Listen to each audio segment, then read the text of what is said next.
Hello friends, আমি দীপিকা চলে এলাম আবার একটা নতুন ব্লগে। দেখো, এই যে বাড়ির থেকে বেরিয়ে যাচ্ছি রামতলায়, হাওড়া রামতলা, কোনো পুজো দেবার উদ্দেশ্যে। আর এই যে হাওড়াতে যাবো, রামতলায় যাবার আগে স্টেশন থেকে নেবেই দেখলাম হাওড়া মেলা বসেছে।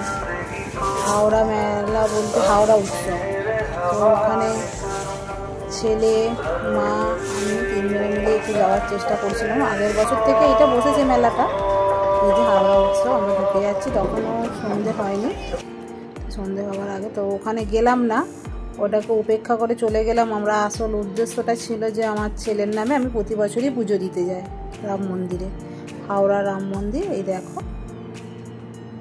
এখানে হচ্ছে আমি প্রতি বছরই পুজো দিই। তো এবারে হাজব্যান্ড গেল না, ওর কাজে ব্যস্ত ছিল বলে আমি মা ছেলে গিয়েছিলাম। এই যে পুজো দিয়ে নিচ্ছি, তবে খুব সুন্দরভাবে পুজো দিতে পারলাম। পুজো টুজো দিয়ে এবার একটু মেলায় যাব।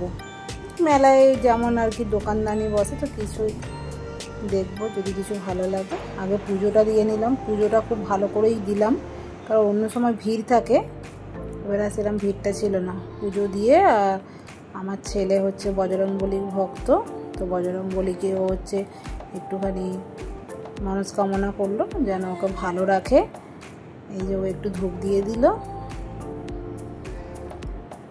তো বন্ধুরা, তোমরা কিন্তু কে কে গিয়েছো এই রামতলার মন্দিরে কমেন্টে জানাবে, হ্যাঁ। আর পাশে থেকো, চ্যানেলটাকে সাবস্ক্রাইব করো। দেখো, সেদিনকে ফাঁকাই ছিল, আমরা ফাঁকাই ঘুরে এলাম, পুজোও দিলাম সুন্দর। এই যে একটু মেলা বসেছে, মেলাতে আমি সেরকম কিছুই নিই না, কারণ আমার সবই আছে, যা নিয়ে এক্সট্রা সব জড়ো হয়ে পড়ে থাকবে। কিছুই নিলাম না, জাস্ট একটু পুজো দিয়ে আর চলে এলাম।